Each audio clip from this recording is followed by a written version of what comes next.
Inatasan na ng COMELEC ang Philippine National Police at Armed Forces of the Philippines na agad tukuyin ang mga nasa likod ng pamamaril sa convoy ni BARM Interim Chief Minister Abdul Rauf Makakua at panagutin ang responsable sa insidente.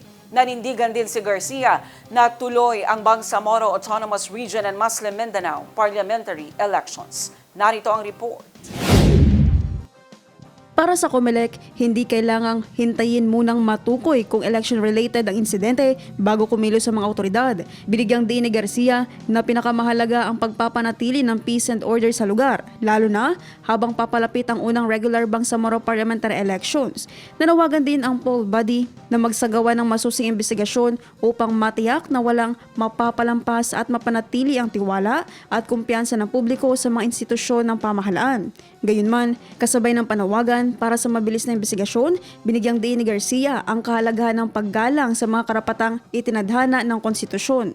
Anya, kailangang makamit ang hustisya habang nananatiling ipinaiiral ang rule of law sa anumang investigasyon at hakbang ng mga otoridad.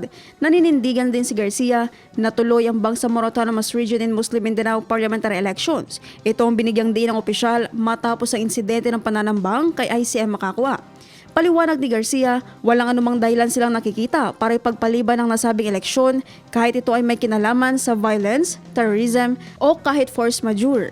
Ayon pa kay Garcia, ikinalulungkot nila ang nasabing insidente pero maliban dito ay napakamapayapa ang sitwasyon sa BARM at walang anumang election-related incident maliban sa naturang ambush. Kaya naman, tiniyak ng opisyal na hindi papatinag ang COMELEC sa anumang plano ng mga nagnanais na ipahinto ang BARM parliamentary elections. In fact, last week may mga namalita na hindi raw matutuloy ang September 14 Bangsamoro parliamentary election. Siyempre, patuloy kami nakikipag-ugnayan sa mga kababayan natin. Ongoing po ang ginagawang massive voters education campaign ng Education and Information Department natin. Siyempre, kasama na rin po ang mga miyembro po ng iba't ibang sektor katulad po ng PPCRB and ng FREL. Sila po ang nagpapakalat ng mga tamang impormasyon at napaka-importante sa amin ang media, national man at local, at maganda ang nanggagaling ng impormasyon sa amin po mismo. At this point, inuulit ko po, lalong-lalo na doon sa nagpapakalat ng mga misinformation, disinformation, maaari hindi namin kayo maaresto pero ilalabanan namin kayo ng katotohanan. Ang katotohanan, tuloy na tuloy ang halalan sa September 14. May ganito man na konting alingas-ngas, yung ganyang pangyayari, hindi po kami magpopospone ng halalan.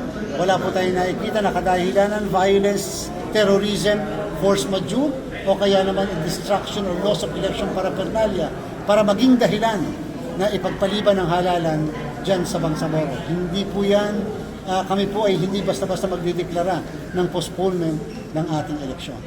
Naphtali Velarde, iMinds, Philippines.